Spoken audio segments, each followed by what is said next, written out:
Now, I've always been a fan of villains, and while that may have started at a young age with my love for Disney, I know that the plethora of villains from the Nintendo 64 era certainly helped contribute to that, and few villains were as iconic as King Koopa himself, Bowser. My introduction to Bowser was through Super Mario 64, and man, what an introduction! This game was unique in its portrayal of its villain that was unlike any other seen previously in a Mario game or even one since. An added dimension and new technology brought new ways to play games, storytell, and build atmosphere, and the developers took advantage of this, even when the actual polygon model of Bowser is kinda cute. But their handling of Bowser in this game from a storytelling perspective is almost perfect, from the build-up to the first confrontation with him, and then having everything accumulate in a final showdown with him during the third. Instead of the game being set up as a mad chase towards Bowser to rescue Peach as most of the other Mario games are, Super Mario 64 instead takes place in just one castle, which has been taken over and corrupted by Bowser himself. His presence is established by the very opening of the game. Mario is invited to Peach's for cake, and our first clue as players that something is amiss is actually from the cameraman who stops Mario right outside of the castle doors, briefly mentioning something about some missing power stars. Our suspicions that something isn't quite right is confirmed as soon as Mario walks through the castle doors. We hear an ominous short sound clip followed by a deep, non-human laugh that echoes through the halls. We're told no one is home and to leave, but clearly someone's home to have said this. We just can't see anyone. Something sinister is clearly lurking in these happy yet empty halls, and the tension begins to build. It's only confirmed that the menacing presence that has disrupted the peace of the castle is Bowser once we talk to a Toad near the front door. He explains that Bowser has stolen the Power Stars, has been using this power to create worlds of his own through the castle's paintings, and has trapped everyone into these paintings. Bowser clearly has the upper hand in this situation. He has control over the worlds we're trying to restore. Everything that's wrong or unsettling in the castle is his doing. And what's really intimidating is that we can't see him. Horror is often established not by what we can see, but by what we cannot. But what we do see are some pretty odd things, such as Mario being able to jump through stained glass windows and sliding down random slides and voids and jumping into worlds through portraits. But something that stands out is a door on the left on the top of the stairway. We aren't allowed inside at first, so we know something important is going to be there. Anticipation builds. And once we gain 8 power stars, we're notified that we can finally reach this area. But once we walk in, we realize it's nothing more than a dead-end hallway with the large portrait of Princess Toadstool at the end. It's odd to say the least. Like, why is this locked behind a door? But as you approach it, things start to become more clear. As the ghost host would say, "Your cadaverous pallor betrays an aura of foreboding, almost as though you sense a disquieting metamorphosis." Haunted Mansion references aside, the portrait of Peach slowly twists, and we realize that it's actually morphing into the face of Bowser. It's unsettling. Then the unexpected happens, and we fall through a trap door. When we land, we realize that we still don't get to see Bowser yet. This is just another one of his games. He seems to be enjoying toying with Mario, wanting to see him overcome obstacles and to challenge him. But this world is more disjointed and floaty and kinda trippy in comparison to the worlds of the portraits. Blocks and platforms float in a void. Bowser isn't just bringing paintings to life, he's building worlds that defy physics and reality. By the time we climb up the massive checkered staircase, we see nothing but a simple green pipe. When Mario jumps down it, he's finally greeted by this.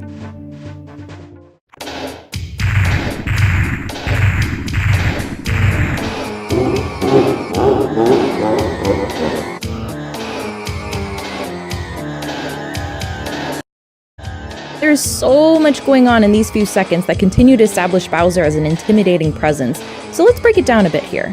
First, we have the music. Then come the footsteps.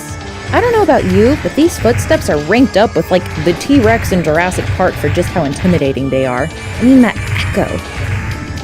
Then comes the laugh. We've heard this before, it's the one that's been haunting us through our journey, but now we have a face to put to it. And speaking of face, Bowser's presence is also established well by camera angle. The camera pans away from Mario to show the giant feet that are creating these thundering footsteps. Slowly, the camera pans up. Bowser is massive compared to Mario, and once we see his face, the camera shakes a bit. His presence is powerful. The actual fight with Bowser isn't overly complicated, especially the first time around. Essentially, you just need to grab him by his tail and fling him into a mine. It's cartoony, but that's a good thing, as it makes it feel still like a Mario game and it isn't too dark or intense.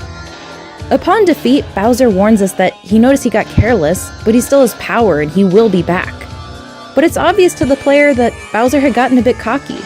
He thought he could toy with Mario and squash him, but instead his tight grip on the castle is starting to become challenged. He loses even more power by dropping the key that unlocks the dungeon of the castle when he disappears. We realized before that we could unlock regular doors by gaining power stars, but now we have access to doors that need keys. We're able to explore, conquer, and restore more of the castle. The formula established from the first Bowser fight is used again in both following encounters against him. Bowser steps up his game and grows more difficult to fight, along with the obstacles on the way to reach him growing more perilous. But by the time we see Bowser in his third and final encounter, he's clearly desperate. There isn't much left of the castle that we have yet to conquer. He sets up his final camp at the very top of the castle. Again, we are confronted with a long dead-end hallway, this one with stairs and portraits of Bowser and Peach lining each side, almost displaying the conflict in the castle between good and evil. But if you attempt to climb the stairs before getting 70 power stars, you will discover yet another one of Bowser's tricks. The staircase is never ending.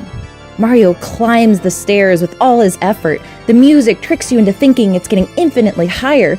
The longer you climb, the more eerie and disquieting it gets, the more desperate it feels. By the time you give up, which you inevitably have to do, you realize that you've barely made any grounds and you're actually only a few steps away from where you started. When you finally can unlock the top of the staircase, you feel more determined. The climb isn't too bad, and you're ready for that final showdown between good and evil. You see a large hole to jump into, and you're brought to this last final world. The journey to Bowser manages to include the greatest of all of your challenges during the game, and it's even more mind-bending than the first two encounters.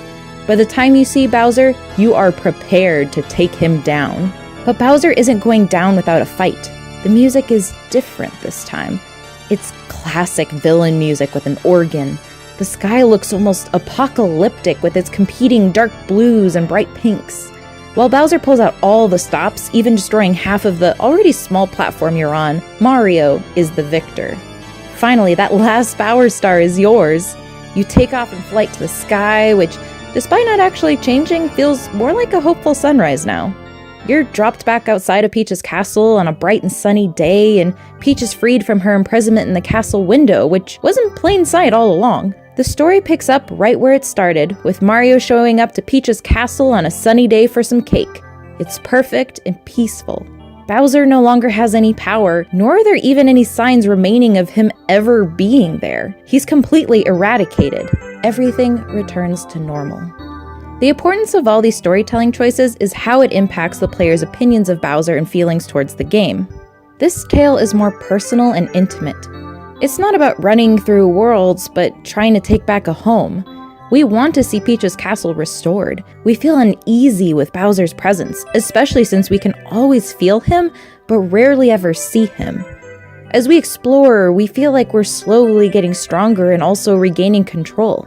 It's satisfying to completely eradicate him, to see evil washed away, and to see everything return to normal and just be so peaceful and innocent. Now, the reason the developers had all of Super Mario 64 take place in the castle was actually due to hardware limitations. They didn't have the ability to make sprawling worlds, and so they made a hub world with different branching paths. This could have completely backfired, but instead they used this limitation to their advantage. Having to rescue Peach not from another castle, but from her own home was far more impactful. And Bowser wasn't constantly showing his face at every turn. Rather, his presence was more subtle, and it felt like the castle was somewhat violated by that presence. It feels even more corrupt of him, and it's so well established that by the time we finally get to see him, we know he means business and we want to take him down. Due to ever-growing technology, Mario can once again explore larger worlds as he dashes after Bowser to get Princess Peach back. But I would love to see a smaller and more intimate tale again. Nowadays, Bowser just feels like a typical cartoony goofball villain, but Super Mario 64's still feels intimidating while fitting into a cartoon world. He's not to be messed with, and the atmosphere of this game greatly helps play into that. Super Mario 64 helped establish one of gaming's most iconic villains for a whole generation of gamers. And I hope that the lessons learned from this game are not forgotten, but that we can see more villains like this in the future. This has been the Girl with the Controller, and hope you have a lovely day.